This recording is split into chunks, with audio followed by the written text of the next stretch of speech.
Bueno, ya puedes empezar, Edgar. Simplemente di buenas tardes, estamos esperando la conexión, esperar un momentito y ya te doy la señal. Empieza ya a hablar. Buenas amigos, gracias por estarnos acompañando en este momento. Por favor, nos pueden esperar un poco más, unos minutos más, para que la gente vaya ingresando a la sala. Muchas gracias.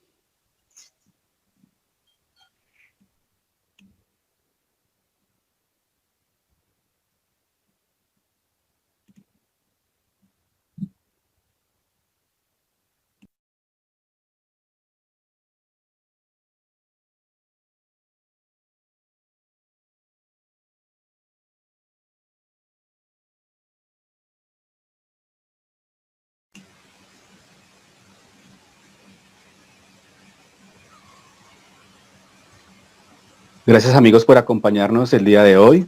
Soy Edgar Carrillo, integrante del grupo Alfa Mentalidad Ganadora. El día de hoy estaremos haciendo una charla acerca de economía digital, para lo cual nos acompaña nuestro experto Luis Alejandro Sánchez. Queremos hablar sobre los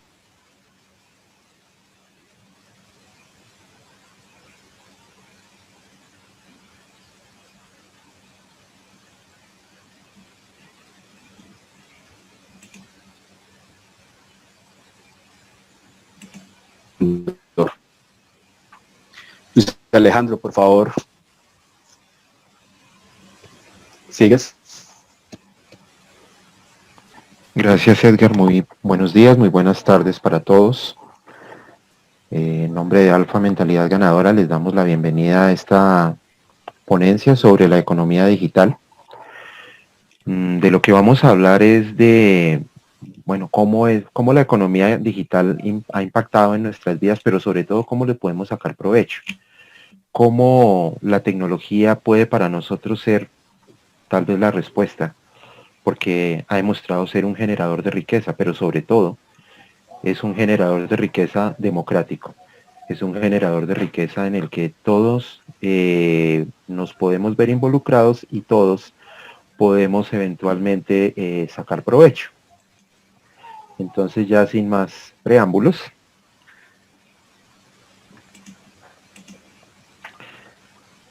empezaría con una historia de una empresa que está muy de moda, que es la empresa Zoom. Zoom es propiedad de un ciudadano chino que vive en Estados Unidos, el señor Eric Yuan.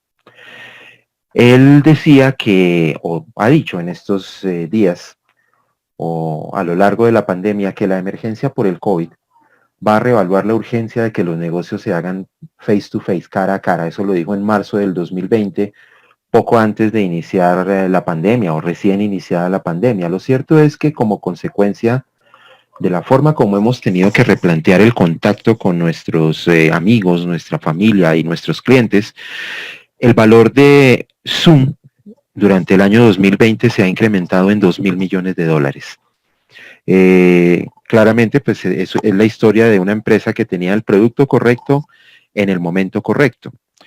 Y vale decir que es una empresa cuyo área de funcionamiento pues es el mundo digital. De igual manera, hay una segunda historia. YouTube tal vez es un portal que visitamos a diario.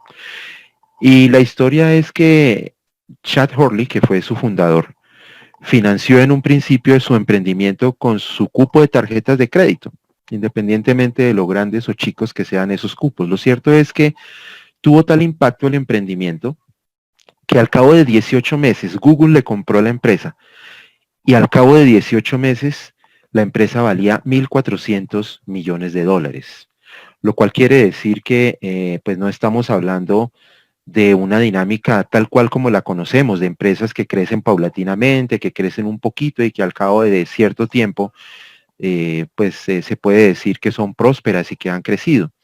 En el caso de los emprendimientos digitales, ese crecimiento es definitivamente explosivo y eso es lo que vamos a ver un poco más adelante.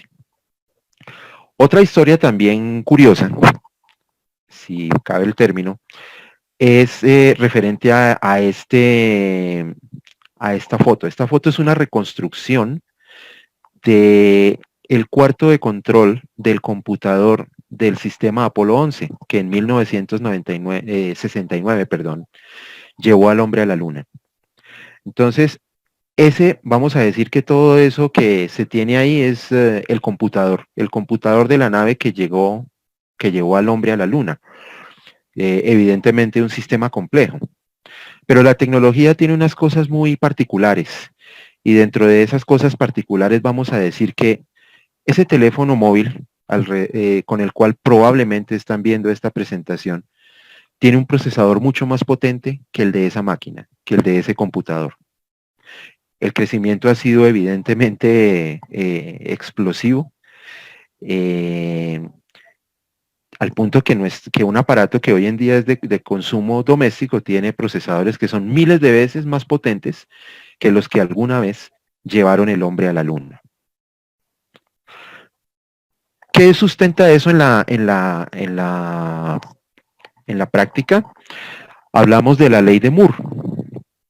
La ley de Moore fue algo que se formuló en los años 60. Los fabricantes de electrónica hablaba de que la potencia de los procesadores se duplica aproximadamente cada 2 años, lo cual nos habla de un crecimiento exponencial. Es decir, dicho de manera clara, al cabo de 2 años el poder de los computadores se duplica. Posiblemente el computador que pude haber comprado el día de ayer es el doble de potente que el que tenía ya de hace 2 años o un poco más. Y eso, lo interesante es que no solo aplica a la tecnología, no solo aplica a los computadores, también aplica a la información. En la medida en que vamos ganando habilidad en recolectar información y procesar información, podemos sacar mejores conclusiones que en un principio. Me explico. En el año 2000 estaba en el proyecto, en el año, 1990, se inició el proyecto de descubrir el genoma humano. Y al cabo de 7 años, 1997, solo habían decodificado el 1% del genoma humano. Como estamos hablando de crecimiento exponencial, ahí se generó pues un cimiento, se procesó una información básica, pero ese aprendizaje y ese ir logrando, ir adquiriendo, ir construyendo nuevas herramientas, hizo que el 99% restante se pudiera decodificar en 3 años. Porque en la medida que uno va aprendiendo cosas, le queda más fácil aprender cosas nuevas. Cuando uno va a aprender algo, alguna disciplina, al principio le cuesta, pero una vez adquirido cierto conocimiento básico ya puede reutilizar ideas para aprender más rápido. En eso se basa un poco el crecimiento exponencial. Entonces sirve para la información, sirve para el conocimiento. Entonces se llega el momento en que uno ya ha recogido cierta información sobre un tema, que a partir de ahí uno siente que como que o lo aprende rápido o de pronto entiende que ya lo sabía. Eso también pasa, por ejemplo, cuando uno aprende un idioma. Al principio puede ser muy difícil, pero en la medida en que uno va adquiriendo práctica con el vocabulario, con la pronunciación, puede llegar a hablarlo de manera absolutamente fluida. Similar pasa con la ciencia. El caso que les acabo de mencionar del genoma humano, y por supuesto también con el marketing, con las ventas, con los negocios, eso sucede. El crecimiento de un emprendimiento, de una empresa, puede ser exponencial, como lo fue el de YouTube, o como lo está haciendo en este momento el crecimiento de Zoom. Bien, entonces, simplemente como referencia, en los años 60, en plena Guerra Fría, el ejército de Estados Unidos, que estaba en Guerra Fría con la Unión Soviética, decidió desarrollar un sistema de comunicaciones para que los mensajes llegaran, a pesar de que hubiera eventualmente un ataque. Y creó una red de datos, la primera red de datos en el mundo, en 1969, que llamó ARPANET.